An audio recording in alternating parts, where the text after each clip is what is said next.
नमस्कार, पद्मेश 24/7 में आपका स्वागत है। मैं हूं अर्चना मिश्रा। सबसे पहले एक नजर आज की हेडलाइंस पर।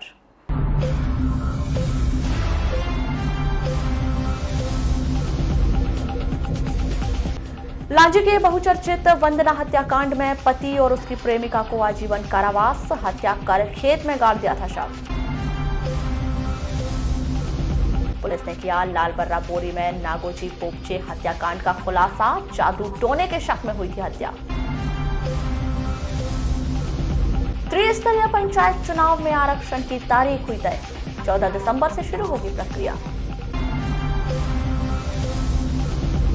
जिला अस्पताल में शुरू होगा मॉडर्न वार्ड, मरीजों को मिलेगी बेहतर सुविधा। 2 दिसंबर से शुरू होगी धान की खरीदी केंद्रों को पर्याप्त व्यवस्था करने के दिए निर्देश। छिंदवाड़ा यूनिवर्सिटी की टीम ने किया कॉलेजों का निरीक्षण, प्रथम वर्ष की परीक्षा करवाने की पहल।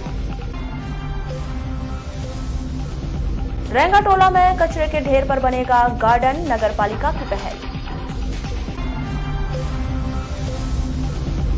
और हेल्दी सीजन में ना हो जाए बीमार, विशेषज्ञ की सलाह, सेहत का रखें ध्यान।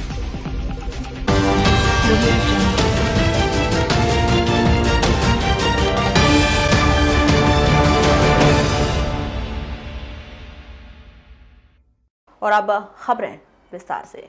त्रिस्तरीय पंचायत राज्य संस्था में आम चुनाव 2019 के लिए मध्य प्रदेश पंचायत राज एवं स्वराज अधिनियम के तहत ग्राम पंचायत, जनपद पंचायत और जिला पंचायत चुनाव से पूर्व प्रत्याशियों के लिए निर्वाचन में शामिल होने के लिए आरक्षण की प्रक्रिया 4 दिसंबर से शुरू की जाएगी। जानकारी के अनुसार ग्राम पंचायत में वार्ड तथा सरपंच के आरक्षण की प्रक्रिया 4 दिसंबर से शुरू होगी, जो 11 दिसंबर तक पूर्ण हो जाएगी। इसी तरह जनपद पंचायत और जिला पंचायत सदस्य के आरक्षण की प्रक्रिया 4 दिसंबर से शुरू होगी और 11 दिसंबर तक चलेगी। जनपद पंचायत के अध्यक्ष के आरक्षण की प्रक्रिया 13 दिसंबर को पूर्ण की जाएगी, तो जिला पंचायत के अध्यक्ष की आरक्षण की प्रक्रिया 16 दिसंबर को होगी। आपको बता दें कि बालाघाट जिले में बैहर, परसवाड़ा, बिरसा जनपद पंचायत अनुसूचित जाति जनजाति वर्ग के लिए आरक्षित रखी गई है, जिसमें 50% महिलाओं को आरक्षण दिया जाएगा। वहीं जिले की अन्य जनपद पंचायत में जनसंख्या और रोस्टर के अनुसार आरक्षण की प्रक्रिया पूर्ण की जाएगी। लांजी के सनसनीखेज बहुचर्चित वंदना उर्फ अंजना हत्याकांड में उसके पति वीरेंद्र मुरकुटे 43 वर्ष और उसकी प्रेमिका ज्योति करनापुरे 20 वर्ष को आजीवन कारावास और 15-15 हजार के अर्थदंड से दंडित किया गया है। 30 नवंबर को यह फैसला विधान सत्र न्यायाधीश राजेंद्र प्रसाद गुप्त की विधान अदालत ने सुनाया। लांजी के सनसनीखेज बहुचर्चित वंदना उर्फ अंजना हत्याकांड में उसके पति वीरेंद्र मुरकुटे 43 वर्ष और उसकी प्रेमिका ज्योति किरनापुरे 20 वर्ष को आजीवन कारावास और 15-15 हजार के अर्थदंड से दंडित किया गया है। 29 नवंबर को यह फैसला विधान सत्र न्यायाधीश राजेंद्र प्रसाद गुप्त की विधान अदालत ने सुनाया। लांजी आमगांव रोड निवासी वीरेंद्र मुरकुटे ने अपनी प्रेमिका ज्योति किरनापुरे के साथ अपनी पत्नी वंदना उर्फ अंजना मुरकुटे की गला घोंटकर हत्या करने के बाद उसकी लाश खेत में दफन कर दी थी। जानकारी के अनुसार वर्ष 2008 में अंजना उर्फ वंदना की शादी वीरेंद्र मुरकुटे से हुई थी। वीरेंद्र इलेक्ट्रॉनिक का काम कर अपना जीवन यापन करता था। इसी बीच वीरेंद्र के साड़ू भाई की लड़की ज्योति किरनापुरे पढ़ाई के लिए वीरेंद्र के घर आकर रहने लगी। वीरेंद्र और ज्योति के बीच प्रेम प्रसंग हो गया। इस दौरान उन्होंने वंदना की हत्या करने की योजना बनाई। 9 जुलाई 2018 को घर अचानक लापता हो गई। इस बात की रिपोर्ट वीरेंद्र के बड़े भाई रमन कुमार मुरकुटे ने लांजी में दर्ज कराई कि वंदना गोंदिया गई थी, जो वापस नहीं लौटी। इस दौरान 13 जुलाई 2018 को पुलिस को सूचना मिली कि आमगांव रोड लांजी में गणेश मुरकुटे के खेत में गड्ढे के पास किसी महिला की जूती और चुनरी पड़ी हुई थी। इस बात की जांच करते हुए पुलिस ने गड्ढे की खुदाई की, जिसमें से वंदना का शव बाहर निकाला गया। पूछताछ के दौरान वीरेंद्र और उसकी प्रेमिका ज्योति ने हत्या करने की बात कबूल की। इस आधार पर दोनों को आजीवन कारावास की सजा सुनाई गई। मामला ये था कि दिनांक 12/7/18 को थाना लांजी में गुमनिशान रिपोर्ट दर्ज कराई गई कि वंदना उर्फ अंजना मुरकुटे अपने घर से गायब है। उसके घर में ताला लगा हुआ था, उसके पति घर पर नहीं थे, जिसकी गुमनिशान कायम होने के बाद पुलिस ने जांच शुरू किया और जांच के दौरान उनको 13/7/18 को उसके घर के पीछे तरफ एक खेत में गड्ढा खुदा हुआ पाया गया। लगा था उससे कि ये ताज़ा गड्ढा है, गड्ढा मिट्टी से ढका हुआ था, बारिश हुई थी। वहाँ पर कुछ चूड़ी के टुकड़े और एक आध चप्पल पड़ी हुई थी, जिस पर पुलिस को संदेह हुआ। पुलिस ने एसडीएम साहब को सूचना दिया, उन्हें बुलाकर और उनकी उपस्थिति में अनुमति प्राप्त कर गड्ढा खुदवाया गया, जिसमें वंदना और अंजना मुरकुटे की लाश मिली। लाश को देखने से प्रथम दृष्टया ये मालूम चला कि इसकी हत्या करके और लाश को छुपाने की गरज से गड्ढे में दबा दिया गया। उस दौरान अज्ञात आरोपीगण के विरुद्ध हत्या का अपराध और हत्या की साक्ष्य छुपाने के लिए धारा 302, 201 का अपराध पंजीबद्ध किया गया। ऑल इंडिया फुटबॉल फेडरेशन द्वारा शहर के पुलिस लाइन मैदान में football coach C certificate licence के लिए 17 उम्मीदवार कोर्स करवाया जा रहा है। जिला फुटबॉल संघ के अध्यक्ष सुनील यादव बताते हैं कि जिन उम्मीदवारों ने कोच का प्रशिक्षण लिया है, इनका प्रैक्टिकल करवाया जा रहा है। यह 7 दिन की पूरी प्रक्रिया है। पहले चरण में 17 उम्मीदवार शामिल हुए थे, जिसका दूसरा चरण आगामी दिनों में पूर्ण किया जाएगा। ये AFC सर्टिफिकेट लाइसेंस कोर्स हो रहा है कोचेस के लिए। ऑल इंडिया फुटबॉल फेडरेशन द्वारा ये 2 मॉड्यूल में कराया जा रहा है। इसका पहला 7 दिन का ये फर्स्ट मॉड्यूल है।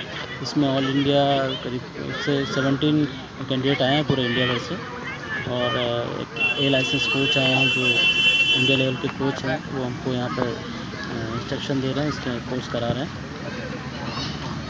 कहाँ से आए? इसमें कर्नाटका, तेलंगाना, दिल्ली, पश्चिम बंगाल, पंजाब, MP और केरला से करीब 17। चलिए आपको इस रोजमर्रा की खबरों से दूर आपके सेहत के विषय में एक महत्वपूर्ण खबर दिखाते हैं। ठंड के साथ ही हेल्दी सीजन की शुरुआत हो चुकी है, लेकिन यह हेल्दी सीजन आपके लिए बीमारी लेकर ना आए, इसके लिए आपको बस थोड़ा सा ध्यान देने की जरूरत है। खासतौर पर बच्चे, बूढ़े और बुजुर्ग के साथ गर्भवती महिलाएं इस हेल्दी सीजन में अपनी सेहत को थोड़ा सा ध्यान रखें तो उन्हें परेशानी नहीं होगी, वरना बच्चों में सर्दी, खांसी और निमोनिया की शिकायत तेजी से बढ़ जाती है, जिसके लिए परिजनों को ही विशेष ध्यान देने की जरूरत होगी। पहली चीज़ तो जब भी हल्की फुल्की सर्दी भी हो उसका इलाज कराइए, और खांसी को तो खासतौर से बहुत दिन तक 3 दिन से ज़्यादा किसी भी प्रकार की खांसी को इग्नोर ना करें। अपने बच्चों को ऐसे बच्चों के संपर्क में आने से रोकें जिनको ऑलरेडी सर्दी खांसी है।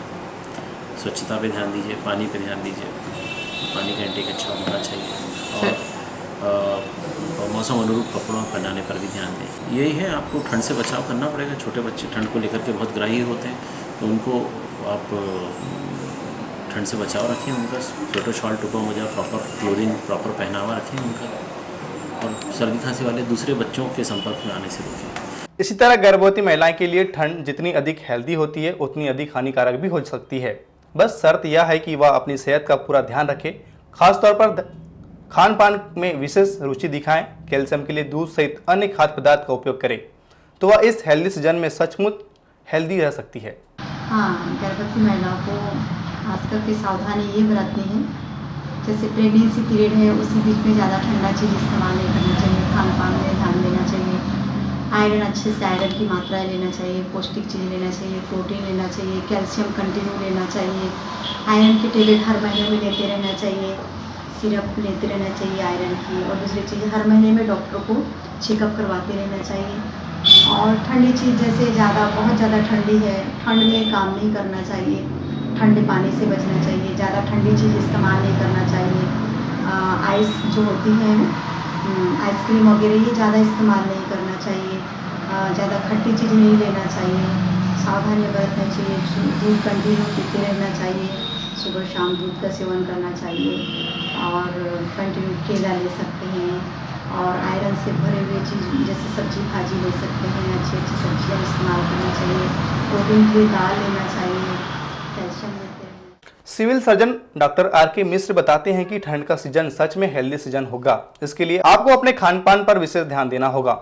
गर्म कपड़े और मौसम के अनुसार कई आदतों में बदलाव बेहद जरूरी है। विशेष तौर पर बुजुर्ग का ख्याल रखना होगा जिससे उनकी सेहत प्रभावित ना हो। बुजुर्गों के लिए और युवाओं दोनों के लिए एक ही चीज़ है कि सबसे बड़ी चीज़ है कि बुजुर्ग जो सुबह बहुत जल्दी ना उठा करें ठंड के सीज़न में, और दूसरा सभी को अच्छे खाना, अच्छा मत मीन्स पौष्टिक खाना वो खाना चाहिए, और गर्म कपड़े पहन कर रहें, यही उनके लिए ज़रूरी है। बच्चों के लिए जो छोटे युवा हैं उनको सुबह उठ करके कसरत करें, एक्सरसाइज करें, और भोजन भी उनको पौष्टिक भोजन चाहिए। बाहर का जो जंक फूड है वो बंद करना चाहिए, खाना नहीं चाहिए। ऐसा करेंगे तो उनको समस्या सॉल्व हो जाएगी, कोई खास रहती है। मध्य प्रदेश शासन उच्च शिक्षक विभाग द्वारा जून महीने में प्रदेश के 13 विश्वविद्यालय के रूप में छिंदवाड़ा विश्वविद्यालय की स्थापना की गई, जिसकी सभी आवश्यक कार्रवाई शुरू हो चुकी है। एक दिन पूर्व विश्वविद्यालय की टीम जिले के अग्रणी शिक्षण संस्थान जटाशंकर त्रिवेदी महाविद्यालय का निरीक्षण कर की गई है। इस दौरान उन्होंने कॉलेज में पढ़ाई और अन्य व्यवस्थाओं का जायजा लिया। प्रथम सेमेस्टर की परीक्षा BA, BSc, BCom वहीं PG स्तर की कक्षाएं MA, MSc, MCom भी परीक्षा का संचालन छिंदवाड़ा विश्वविद्यालय से किया जाएगा। देखिए, सत्र के प्रारंभ में ये शासन ने डिक्लेयर कर दिया था कि इस बार जो प्रथम वर्ष की परीक्षा है, अंडर ग्रेजुएट लेवल पर प्रथम वर्ष और इसी प्रकार से PG लेवल पर भी प्रथम वर्ष, तो इसके लिए पहला काम ये था कि संबद्धता हासिल की जाए। तो छिंदवाड़ा विश्वविद्यालय से में टीम गठित हो गई है और कल JST PG कॉलेज बालाघाट का छिंदवाड़ा की निरीक्षण टीम ने निरीक्षण कर लिया है और रिपोर्ट वो ले गए हैं। मतलब कुछ उसमें जो हम लोगों को CD बना के देना है तो वो हम लोग कल परसों में जमा कर देंगे रिपोर्ट। तो संबद्धता प्रथम वर्ष की छिंदवाड़ा से जो है कार्रवाई की जाएगी। सर उसमें एग्जाम छिंदवाड़ा से होगी? हाँ, प्रथम वर्ष के सभी एग्जाम BA, BSc, BCom प्रथम वर्ष और MSc, MA के सबके प्रथम वर्ष के प्रथम सेमेस्टर के जो परीक्षाएं हैं वो छिंदवाड़ा विश्वविद्यालय। जैसा कि पूर्व में ही छिंदवाड़ा विश्वविद्यालय के बनने के साथ ही यह तय हो चुका था कि प्रथम वर्ष की कक्षाओं की परीक्षा नए विश्वविद्यालय से की जाएगी। इसी कड़ी में एक दिन पूर्व विश्वविद्यालय की टीम ने निरीक्षण कर इस बात का जायजा लिया कि जिले के भीतर महाविद्यालयों में पढ़ाई बेहतर तरीके से संपन्न हो रही है या नहीं, इसके आगे की कार्रवाई पूर्ण की जाए। जिले के परसवाड़ा थाना अंतर्गत ग्राम भोरभाई गांव में एक व्यक्ति का शव उसके घर में गमछे से लटका मिला। जानकारी के अनुसार मृतक रत्तूलाल आमाडारे उम्र 52 वर्ष ईटा मिस्त्री का काम करता था। गुरुवार की रात में अपने ही घर के आंगन में खलियान में धान गाई का कार्य खत्म करके सभी परिवार के साथ सो गए थे। सुबह उठने पर पता चला कि बैल बांधने वाले स्थान में गमछे से गले में लटका मिला। ग्रामीणों ने परसवाड़ा पुलिस को सूचना दी, जिसके बाद पंचनामा कार्रवाई कर शव को पोस्टमार्टम के लिए भेज दिया गया। सभी लोग थे, भैया, भाभी, मैं और मेरी माँ। अच्छा। भाऊजी, और ये रहती है हमारी दीदी की लड़की। कितने समय की घटना होगी ये लगभग? अब हम लोग तो 7-7:30 बजे तो अब सब बिस्तर में चले गए, मतलब सो गए थे। हाँ। बेट मारे सब, वो दावन वावन चला के हुआ था। हाँ। और खाना वाना खाए और सो गए। माँ आई हमको बताई पहले, फिर हम गए देखे, फिर हम रोने लगे, फिर सब इधर से आए और फिर बड़े पापा वगैरह सब आए। अच्छा। फिर वो कोटवाल मुकदम सब आए थे। अच्छा अच्छा। ये रत्तू की लाश है और इसकी बेटे ने आके सूचना दी थी कि इसके पिताजी ने फांसी लगा ली है जहाँ पे जानवर बनते हैं वहाँ पर, और मर्ग कायम करके पंचनामा कार्रवाई की जा रही है और PM उपरांत ही फाइनल ओपिनियन बताया जा सकेगा कि किस कारण मृत्यु हुई है। प्रथम दृष्टया क्या लग रहा है सर आपको? PM उपरांत ही बता पाऊँगा मैं जी कि क्या है। मौके पे मैं भी पहुँचा हूँ, मैंने भी देखा है। तो परिजनों की चर्चा से तो यही लग रहा है, परिजन जो बोल रहे हैं कि संभवतः स्वयं फांसी लगाई है। जिला अस्पताल में मरीजों को अच्छी से अच्छी सुविधा मिले, इसके लिए लगातार जिला प्रशासन कलेक्टर दीपक आर्य प्रयास कर रहे हैं। इस कड़ी में शनिवार को मॉडर्न कैजुअलिटी वार्ड की शुरुआत हो जाएगी। एक वार्ड के भीतर सभी तरह की सुविधा मिलने से डॉक्टरों को इलाज करने में सुविधा होगी और मरीज को अच्छा वातावरण मिल पाएगा। वहीं पैथोलॉजी लैब में हीमोग्लोबिन टेस्ट लगातार फेल होता देखते मैनुअल टेस्ट बंद कर दी जाएंगे। पूरा जो है ना 3 बजे तक पानी का पूरा चला के मैंने देखा नहीं कि मैं आता हूँ, मैं साफ पूरा करता हूँ पानी।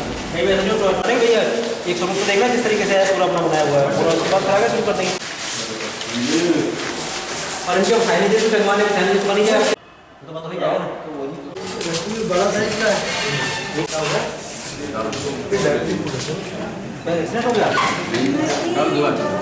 आकस्मिक सेवाएं तो अस्पताल में पहले से ही चल रही हैं। एक रिनोवेशन करके एक मॉडर्न वार्ड हम लोगों ने बनाए हैं सारे, उन सभी में कल शिफ्ट कर दिया जाएगा। ये काफ़ी दिनों से ये कार्य चल रहा था। ये इसलिए कि मरीजों को सुविधा संपन्न मरीज रहें। जो बेसिक कैजुअलिटी वार्ड जो हम लोगों ने बनाया है उसमें सेंट्रलाइज ऑक्सीजन सप्लाई है, कर्टेंस हैं, फाउलर सेमी फाउलर बेड्स उसमें लगाए गए हैं, जो कि एक state of the art technology का प्रयोग में किया गया है, जिससे कि चिकित्सकों को भी सुविधा हो इलाज करने में और मरीजों को एक अच्छा एनवायरनमेंट मिल पाए और इलाज की सुविधाएं अच्छे से है। जो भी मरीज हमारे यहाँ संतुष्ट होकर के जाएँ, बस यही हमारा उद्देश्य है। पैथोलॉजी लैब में आप लोगों के माध्यम से मुझे बार बार ये शिकायतें आ रही थी और मेरे रूटीन के समय भी कई लोगों ने ये बताया कि हीमोग्लोबिन का जब हम लोग टेस्ट करते हैं, जब सरकारी लैब में किया जाता है तो उसमें डिफरेंसेस बहुत आ रहे थे। तो इस कारण से निर्णय ये लिया गया कि मैनुअल टेस्ट को हम लोग पूर्णतः बंद कर देंगे। सीपीसी मशीन जो होती है जिसमें कि टेस्ट ऑटोमेटिकली आता है, जो कि सारे स्टेट ऑफ द आर्ट वही है। तो प्रयास ये है कि एक मशीन का क्रय और किया जाएगा रोगी कल्याण समिति के माध्यम से, और सारे टेस्ट हम लोग आरबीसी के अन्य टेस्ट कोई भी टेस्ट मैनुअल नहीं होगा, सारे टेस्ट मशीन के माध्यम से होंगे, जिससे कि गुणवत्ता में सुधार है। त्रिस्तरीय पंचायत चुनाव के पूर्व की सभी तैयारियां अमूमन शुरू हो चुकी है। इस कड़ी में मतदाता सूची तैयार करने का काम अंतिम दौर पर चल रहा है। जनपद पंचायत के अधिकारी शेख रिजवान बताते हैं कि RN 123 के फॉर्म पंचायत के सचिव द्वारा ऑनलाइन फिटिंग कर दी जा रहे हैं। इसके बाद अंतिम प्रकाशन के लिए मतदाता सूची भेज दी जाएगी। अभी हमारे ER1, ER2, ER3 के जो फॉर्म प्राप्त हुए थे वो सचिव लोग अपना क्या बोलते हैं ऑनलाइन फिटिंग कर रहे हैं। फिटिंग चल रही है। ये किस तहत हो रहा है ये अपना अब ये हम फिटिंग करने के बाद वेंडर को देंगे, फिर मतदाता सूची में वो नाम जोड़ने काटने की अपना क्या बोलते हैं अंतिम प्रकाशन के लिए हमारी मतदाता सूची आएगी। ग्राम पंचायत के चुनाव की तैयारी। जिला क्रिकेट संघ और DSC क्रिकेट संघ द्वारा शहर के उत्कृष्ट स्कूल मैदान में महाकाल बाल क्रिकेट प्रतियोगिता का आयोजन किया जा रहा है। जिला क्रिकेट संघ के सचिव निशांत मिश्रा ने बताया कि इस प्रतियोगिता में 8 टीम शामिल हो रही है। यह टूर्नामेंट 7 दिन तक आयोजित किया जाएगा। इस बार अच्छी गेंद पे आ रहा है, शॉट खेला, लेकिन स्टिक में कोई भी फील्डर नहीं है। बस सीमा रेखा की तरफ जाती हुई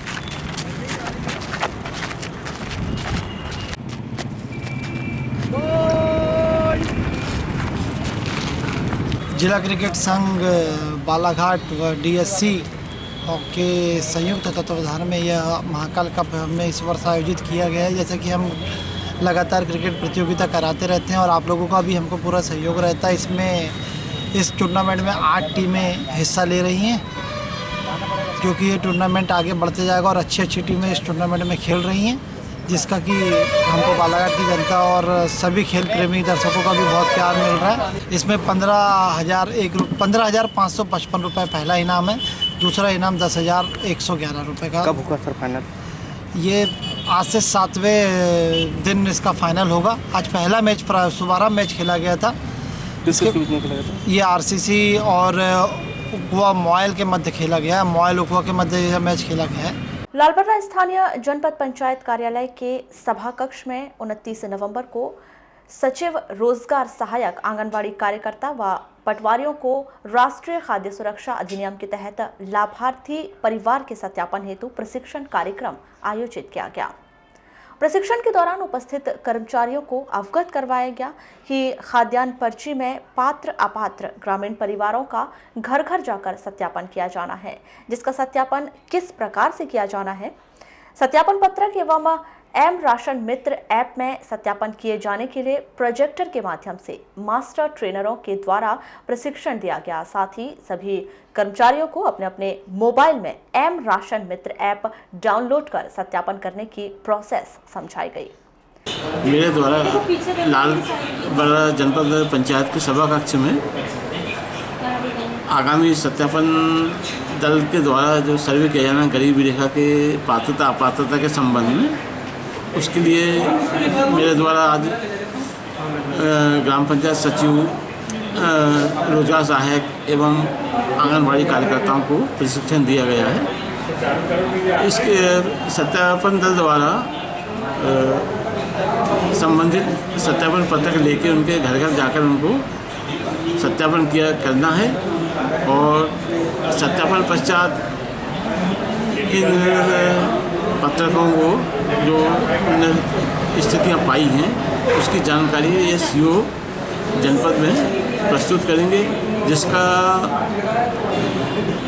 स्क्रूटनी करके सीओ महोदय द्वारा आगामी कार्रवाई के लिए अपने वरिष्ठ अधिकारी को भेजेंगे।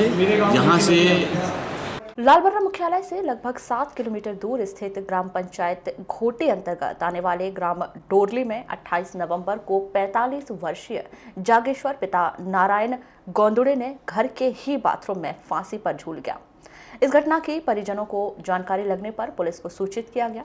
इसके बाद पुलिस ने मौके पर पहुंचकर शव बरामद कर पंचनामा कार्यवाही करने के बाद सामुदायिक स्वास्थ्य केंद्र लालबर्रा लाया गया, जहां 29 नवंबर को प्रातः खंड चिकित्सा अधिकारी डॉक्टर टीसी मेश्राम के द्वारा पोस्टमार्टम कर शव परिजनों को सौंप दिया गया।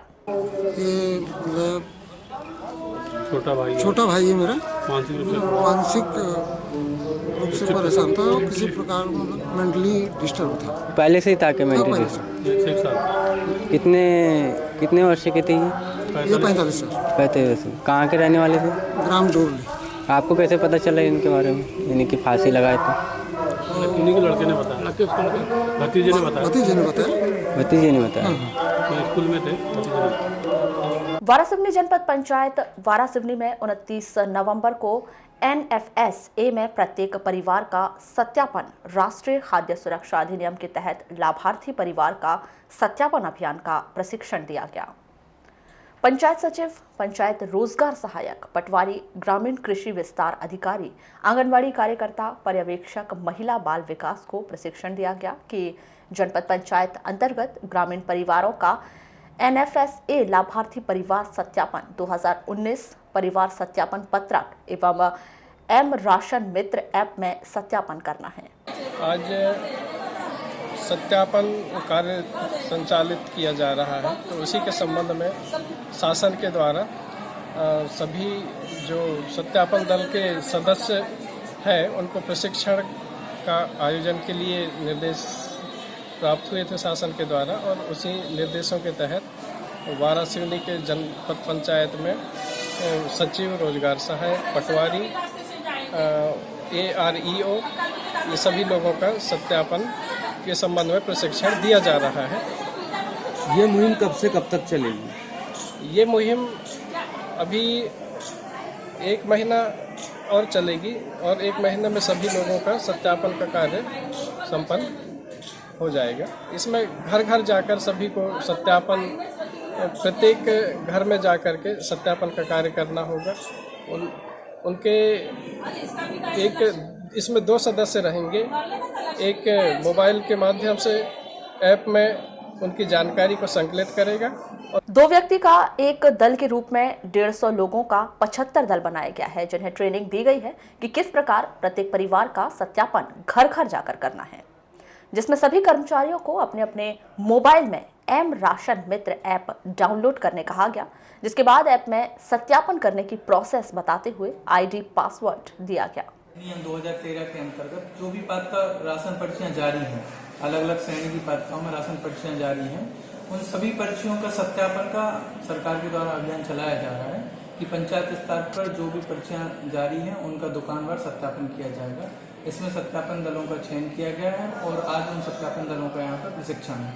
इसके उपरांत सभी सत्यापन दल को एक एप्लीकेशन के माध्यम से वो डोर टू डोर जाके और जो भी बिंदु हैं उन बिंदुओं के सत्यापन का कार्य, इसमें जो भी सत्यापन है इसमें पहले ही से जो परिवार जुड़े हुए हैं उन्हीं परिवारों का सत्यापन किया जाना है। इसमें नए परिवारों का चिन्हांकन नहीं किया जाना। उसी परिवार में यदि किसी का नाम कटना है तब भी उसमें सत्यापन करना है, और उसी परिवार में किसी और सदस्य का नाम यदि जोड़ना है या जोड़ने के योग्य है तो उसका सत्यापन। बालाघाट सिवनी क्षेत्र के सांसद डॉक्टर ढाल सिंह बिसेन 30 नवंबर को दोपहर 12:30 बजे से जिला चिकित्सालय बालाघाट के ART सेंटर में आयुष्मान भारत योजना के अंतर्गत लाभान्वित हितग्राहियों से संवाद एवं परिचर्चा करेंगे।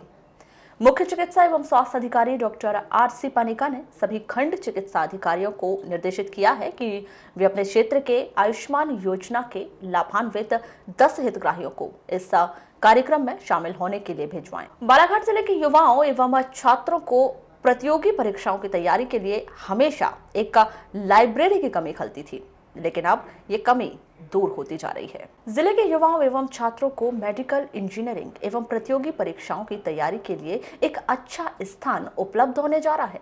कलेक्टर श्री दीपक आर्य और जिला पंचायत की मुख्य कार्यपालन अधिकारी रजनी सिंह के प्रयासों से महात्मा गांधी नगर पालिका स्कूल के परिसर में एक अच्छा अध्ययन केंद्र लाइब्रेरी बनकर तैयार हो गई है। किसानों को उनकी उपज का वाजिब दाम दिलाने और उन्हें बिचौलियों व दलालों के शोषण से बचाने के लिए प्रदेश सरकार द्वारा समर्थन मूल्य पर धान खरीदी 2 दिसंबर से प्रारंभ की जाएगी। जिले में समर्थन मूल्य पर धान की खरीदी के लिए कुल 169 केंद्र बनाए गए हैं। समर्थन मूल्य पर धान की खरीदी FAQ मापदंड के अनुसार ही की जाएगी।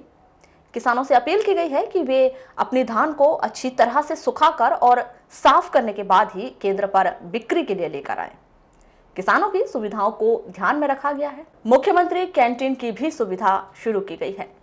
कलेक्टर दीपक आर्य ने बताया कि समर्थन मूल्य पर धान की खरीदी के लिए खरीफ विपणन वर्ष 2019-20 में बालाघाट जिले के 1,16,088 किसानों का पंजीयन किया गया है। सभी 169 खरीदी केंद्रों पर 6 इलेक्ट्रॉनिक तौल कांटे और 4 सिलाई मशीनों का इंतजाम कर लिया गया है। सभी खरीदी केंद्रों के लिए बारदाने की भी पर्याप्त व्यवस्था की गई है। जिला मुख्यालय से 12 किलोमीटर दूर धनसुआ पंचायत के ओदा गांव के ग्रामीणों और पंच से मिली शिकायत के बाद मनरेगा अधिकारी ने गांव का निरीक्षण किया।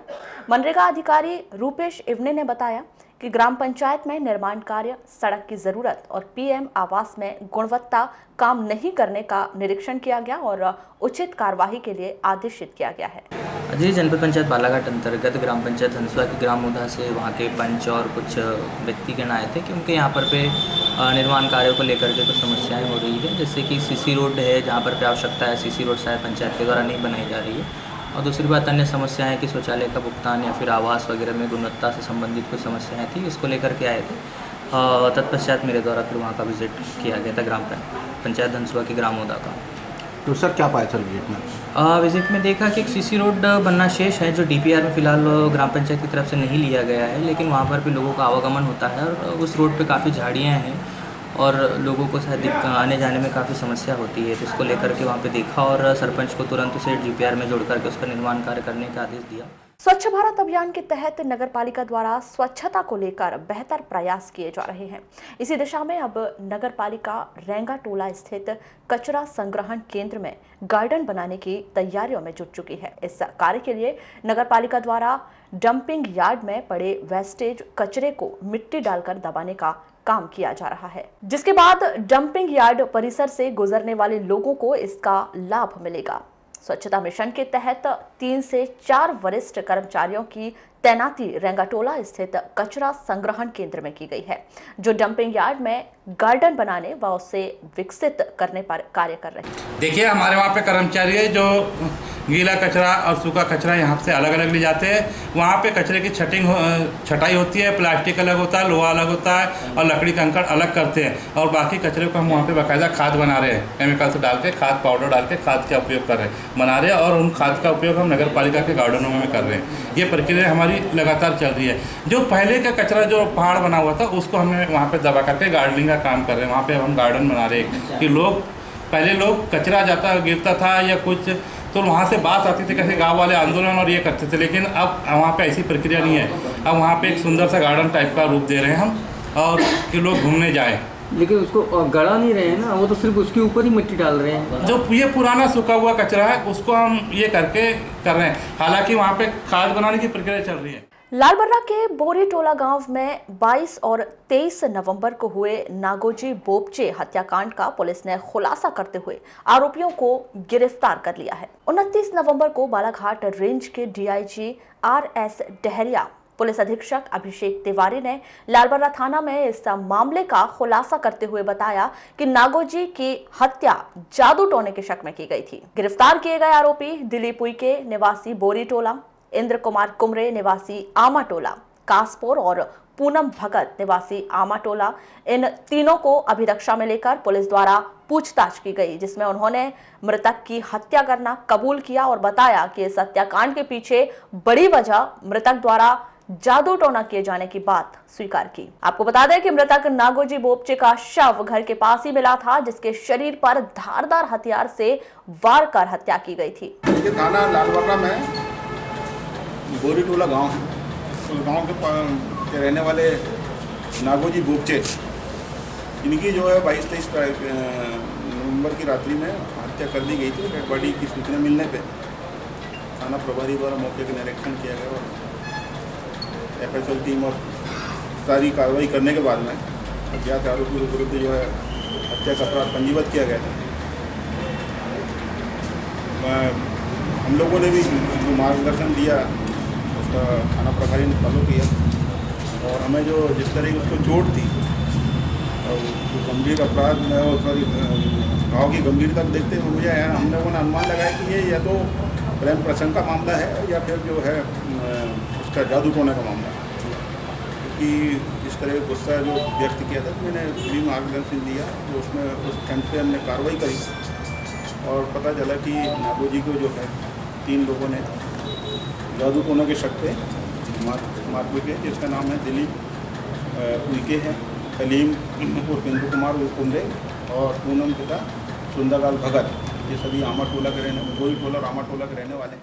ग्रामीण थाना अंतर्गत ग्राम कोसमी में विनोद यादव ने पत्नी के अवैध संबंध और उसके द्वारा प्रताड़ित किए जाने से परेशान होकर आत्महत्या कर ली थी। इस मामले में पत्नी और उसके प्रेमी को गिरफ्तार कर जेल भेज दिया गया। ग्रामीण थाना से मिली जानकारी के अनुसार विनोद यादव अपनी पत्नी दुर्गाबाई और उसके प्रेमी लक्ष्मी नारायण ठाकुर से बहुत अधिक परेशान था, जिससे आहत होकर 23 अगस्त को सुबह विनोद यादव ने अपने घर में फांसी लगाकर आत्महत्या कर ली। पुलिस द्वारा जांच में इस बात का खुलासा हुआ, जिसके बाद दुर्गाबाई और उसके प्रेमी लक्ष्मी नारायण ठाकुर से पूछताछ की गई।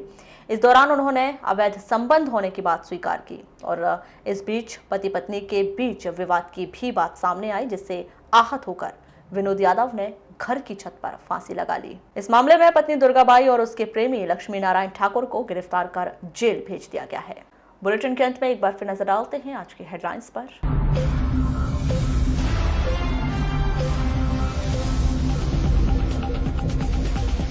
लांजी के बहुचर्चित वंदना हत्याकांड में पति और उसकी प्रेमिका को आजीवन कारावास, हत्या कर खेत में गाड़ दिया था शव। पुलिस ने किया लालबर्रा बोरी में नागोजी बोपचे हत्याकांड का खुलासा, जादू टोने के शक में हुई थी हत्या। त्रिस्तरीय पंचायत चुनाव में आरक्षण की तारीख हुई तय, 14 दिसंबर से शुरू होगी प्रक्रिया। जिला अस्पताल में शुरू होगा मॉडर्न वार्ड, मरीजों को मिलेगी बेहतर सुविधा। 2 दिसंबर से शुरू होगी धान की खरीदी केंद्रों को पर्याप्त व्यवस्था करने के दिए निर्देश। छिंदवाड़ा यूनिवर्सिटी की टीम ने किया कॉलेजों का निरीक्षण, प्रथम वर्ष की परीक्षा करवाने की पहल। रेंगाटोला में कचरे के ढेर पर बनेगा गार्डन, नगरपालिका की पहल। और हेल्दी सीजन में ना हो जाए बीमार, विशेषज्ञ की सलाह, सेहत का रखें ध्यान।